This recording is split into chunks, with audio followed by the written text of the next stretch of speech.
All right, folks, welcome back to the KnivesFAST channel, and today we're going to review a knife that was sent to me by Brad over at Mild Mannered EDC. If you don't subscribe to Brad, follow him on Instagram, subscribe to him on YouTube, you should. Go check him out. Really good content. Thanks so much, Brad. This is the Finch Knives 1929. There you go. Finch on the blade there, and then model 1929. Really cool knife. You guys know a couple of things about me.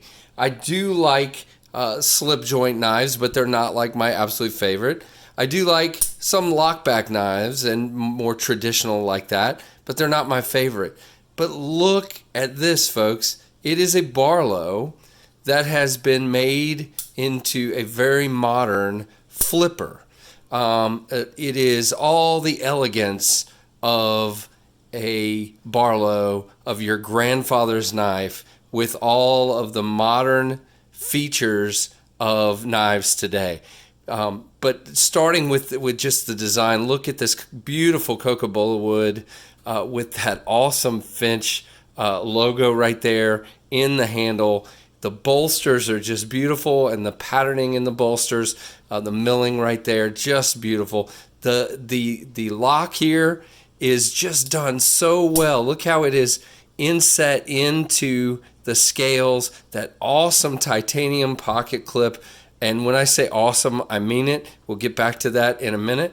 The lock, really good lockup, really, really, really good centering on the blade. I'm just phenomenally impressed, and the action is incredible.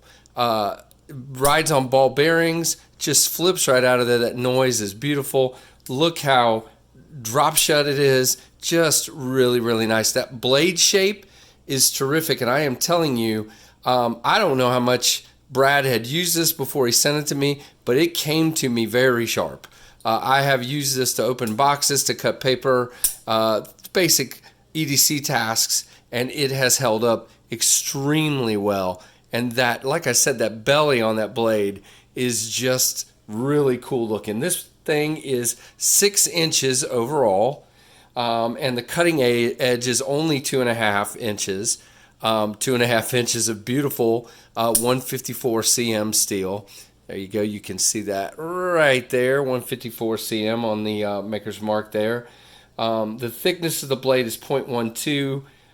It is just, like I said, the handle length is 3.5 inches. For me on the ergos, this finger does kind of hang off the end a little bit, but again, you can choke up, you can use it like this. To me, it's not a problem. You know you're carrying a smaller knife, and you're just prepared for it. Now, I will tell you, there's a little bit of jimping on the reverse side of the flipper. Well, let's start with the flipper first. There's jimping on the flipper, and then on the reverse side of the flipper. And you can actually, if you're brave, choke up just a little bit on that flipper. And just keep your hand back from the blade. Yeah, I know, I live dangerously. There you go.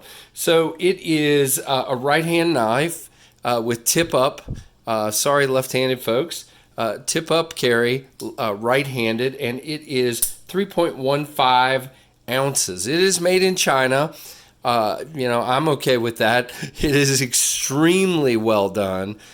Just look at the details of this knife. It is just beautiful. Now, the one thing that I've heard a lot of people talk about is kind of the price point of this guy. It is a smaller knife. Like I said, it's only 6 inches overall. I've heard people talk about it being $115, which is what I've seen it for pretty much everywhere. But man, and I guess the complaint of some people has been the fact that it's a 154 cm blade, which is, to me, a very good steel, especially if the heat treat is done right. I've talked to Spencer over at Finch Knives, and I feel really good about their heat treat on this knife and the way it is treated. But again, you're paying for this gorgeous Coca-Cola handle, the styling on the flipper, on the bolster, the way that lock is done underneath the scales there, just perfect. And then a titanium pocket clip. So to me, I'm not so worried about that price. I think it's probably a very reasonable price. Who am I to tell them what they should price their product at? I'm just here to tell you how much I love the knife, and then you can decide for yourself if it's worth the price. It is not milled out in any way or skeletonized on the liners. And, you know, again, 3.15 ounces, even though it is a smaller knife, it feels really good in your hand. Like I said, that lockup is stunning. No wiggle whatsoever. And again, you know, let's just check that centering one more time. Yeah, it looks really good to me. And again, just listen to the sound it makes when you open that flipper and the way it closes. This is a knife that I would, again, carry anytime, any day, and I have carried it a lot since Brad sent it to me. It is not a super deep carry. I would say there's about a half an inch sticking out of your pocket, but again, it's such a small knife that to me it's not obtrusive. So hope you enjoyed the review. If you have questions or comments, please leave them in the comments section, and if you're not subscribed, please do so. Thank you so much for all that watch my reviews on a regular basis, and I appreciate it. Thanks a lot to Brad from Mild Mannered EDC. Check him out, and thanks for watching the KnivesFAST channel.